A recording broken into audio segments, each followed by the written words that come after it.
UV light shines it right at the door. The girl comes running through and she gets burned. And then they have this really great slow shot. It's like, ooh. Mm-hmm. He kind of gives him that look like that. I'm not letting this go. It reminded me of that in Bela Lugosi's Dracula, where when the guy says, you are Nosferatu, you are Dracula, you are the Prince of Darkness, and he just kind of stops and gives him this look like, you effed up. It's just like, oh. But yeah, dude, that's a great moment. And then, he has to sacrifice himself at the end by injecting himself with vampire blood to become a vampire. And then he gets his ass handed to him. Yeah, then punches through a dude's face. I liked how, because most movies, they would have had, like, a big epic ending, like, he's got to stab him in the heart, which they didn't establish that, so we wouldn't even know that would blow be heads real. off of it. They can blow they literally shoots the guy's head off. And he shoots that one person. Throws him into the meat grinder. Yeah. It's like, that was awesome. And then when he loses his arm, one of the humans loses his arm, just the blood spray. Like, that's a great practical effect. Yeah. And then he winds up cutting his head off, and that looks real. I mean, when I saw that, I was like, his head's moving with it, and it's not done in like a cheesy way. There's no one hacks, like the sinews and nerves. You see the nerves in there getting hacked off. It's great. And then, look, chuck them in the meat grinder. This is not a 51%. No, absolutely not. I'd say more of like low 70s. Yeah. Very low 70s. Because it's mean, so I don't think all critics would like it. But it's really well shot. It is, but it came out at the time with horror films, and people didn't know how to... Exactly. And they didn't know... It's kind of like how movies years later are going to be well received. Like, Club Dread maybe in 20 years will be well received, or... It'll win that Oscar. It'll be best reanimation. Or same thing with Reanimator. That movie was not very well liked at all when it came out. Or Silver Bullet, which was well received, but then got hated over the years. Which Roger Ebert thought that was purposely made to be cheesy, but they were just low budget. Yeah, but it was. I liked 30 Days a Night, and it's aged well. Yeah, it's still very, very nice because it's practical effects. A lot of, there's CGI, but there's no like cell phone. Like, it's universal because you would have no service. You can't escape. So this movie can't really age that badly. Yeah, they don't really... There's not a good strong emphasis on the cell phones, except for, the towers are out. Yeah. And that's weird. Yeah. Yeah, and you're not looking at... the computer has a very small role in it. And, the dialogue is very universal. It's not... There's no, like, catchphrases or anything. There's no, like, where's the beef? It's like... like a Fright Night, you're so cool, Brewster. Yeah. I do love Fright Night. It's coming out on Blu-ray soon, the original, so I'm excited for that. Oh, nice. But no, man, I just don't. It's not that bad. No. So we're done with those. You got some recommendations for us? These are some runner-ups. This is like before you had called me and said, hey, by the way, let's make sure we're clear on what we're going to do here, because I had written out about 10 different movies that I was going to talk about, and I interpreted more as movies that either had really bad titles but were really good movies. Or movies that you've probably never heard of that we were going to talk about briefly. So I wrote out a bunch of different movies. The one that I said has a horrible title, but is actually a pretty good movie is Now You See Me. Probably the worst title I've ever heard of in my life, but that was a great movie. The Magician one. Yeah. I love that movie. Me too. It's really fun. That was a smash hit. Like, that was a sleeper hit. Like, it was one of those movies that made a lot of money didn't make a lot of money the opening weekend, but then only lost like 10%. Like, not like a 50% drop the next weekend. It just kept holding for like 5 weeks. And it became a big hit. Like, cause people it's nice. It's very enjoyable. It's fun. It's a very enjoyable movie. You like the actors. There's good chemistry.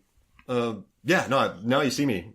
That was great. And it got good word of mouth, that movie.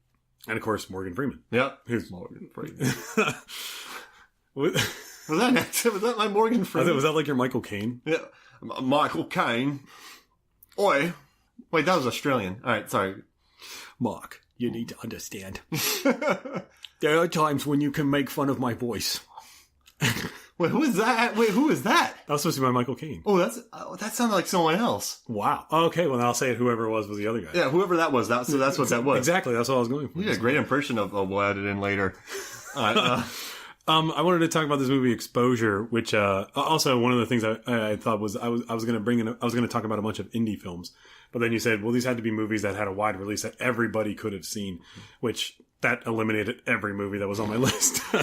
Damn it, Mark! Exposure, which it is very hated on the internet. Critics as well. I haven't seen much above a 4-star out of 10-star rating for this movie. I saw it. It was on Showtime, I believe, and it wasn't a bad movie if you knew what the director was going for. He was going for if you ever seen The Video Dead, if you ever seen oh gosh, okay, well there's a bunch of movies from Kramer versus Kramer. Kramer versus Kramer. But it was done in the same vein as a lot of these like 80s movies that was like really bad acting, choppy editing. You know, you can see, The Dead Next Door. You seen that? Mm-mm. Okay. I saw the alive person in the condo next to me. That was a good one. I saw the alive guy at Walmart. Yeah, that was good. He was buying a sandwich. Yeah, it was all right. Guy. I mean, I like it was like a very French New Wave movie with a lot of jump cuts. He liked horseradish. Yeah, that was interesting. But it has a lot of shoddy acting, and it has a lot of it to do with the choppy editing, which is like you can actually see the actors starting up. Oh, like, no. Yeah. Oh, no. Can, but that's kind of, that was what he was going for. Oh, that's what he was going for. These 80s movies okay. that were like, you know, a lot of these 80s movies, they were like, people aren't going to watch, they don't care. They just want to see the naked girl and they want to see blood everywhere. And that's kind of what he was going with Exposure. That was kind of what, that was the movie he was trying to make. But everybody who saw it that talks about it online didn't get that. And there was like, oh, and it's like, one of the things I've read, because it's about like this alien entity. These two people who are in the woods and they're trying to, you know, make their marriage work. They see this alien entity. They touch it. It looks kind of like, you know, male private parts. So I think that's kind of what I was going for as a joke. It just kind of looks like that sitting there. So they touch it and he's like, what's this? And then the guy becomes infected and he turns into this weird goopy looking alien. And it's like, it's extremely low budget. All of its practical effects. It's like, if you keep an open mind while watching it like that, this is not a movie that he made in order for people to like to really sit down and go, wow, what a great shot film. What great acting. What great special effects. That wasn't what he was going for. It was definitely going for like a great homage film of those cheesy horror films from the 80s. Got it. So I just wanted, you know, put that out there. That was one of the other ones. And just a quick, like, couple of movies to say, like, to check out. If you have, Shudder, strongly recommend checking out Liquid Sky. Liquid Sky. Have you seen that? Uh-uh. Liquid Sky, was part of, the art house horror films of the early 80s. It was done with an all Russian, team. It was their first time ever shooting an American movie. They haven't really revisited America again, but they went back to Russia. It's about aliens that come to Earth to do heroin. It's kind of done like Brain Damage in a way. Oh, wow. It's very, very surreal, kind of like a Nicholas Ren movie. And there's a lot of really weird, haunting scenes. There's a great scene where the main character talks about like who she is as a woman. And it's very strange and haunting. And it's like her character's supposed to be doped up, but she's actually, you know, under the influence of this alien who really wants heroin. Oh. And invades the New York fashion scene. And it's just such a very, very weird movie. There's a scene where she goes off into outer space at the end of it. And she does this strange dance. And I watched it. And I'm sitting there watching this lady do this really, really weird dance on a rooftop. And like her friends are like coming out to come see her. And they're like, she's dancing around. And they're just like, oh, that's her. Ha, ha, ha. And then that's how the movie ends. But it's just a very weird, very haunting film. I loved it. That reminds me of Chubby Rain from Bowfinger. Liquid Sky. It's not that bad. And lastly, I just want to say, Fear of a Black Hat. I texted you about this movie. If you like, this is Spinal Tap. Rusty Cundiff, who did Tales from the Hood. He did a mockumentary of like This is Spinal Tap, but it was about the rap culture and lifestyle called Fear of a Black Hat. And it is, I don't want to say too much because if you liked or got early 90s, late 80s, early 90s hip hop and rap, you will absolutely love this movie. Nice. I could not stop laughing. Where'd you find that at? That was on Amazon. That was on Amazon Prime. Fear of a Black Cat. That's on there, and I think I'm Gonna Get You Sucker is also on there. That's how I saw it, because I was watching I'm Gonna Get You Sucker, and then it referenced that, and I was like, I'll watch this. It's by Rusty Cundiff. So I was like, oh my God. I don't want to say too much about it, because it's one of the funniest things I've seen in a very long time. Awesome. And I also saw that you have the Bye Bye Man on there, but I like the Goodbye Fella. The See You Later Pal. The pat you on the back, sister. Yeah. Get out of here! Don't let the door hit your ass, guy.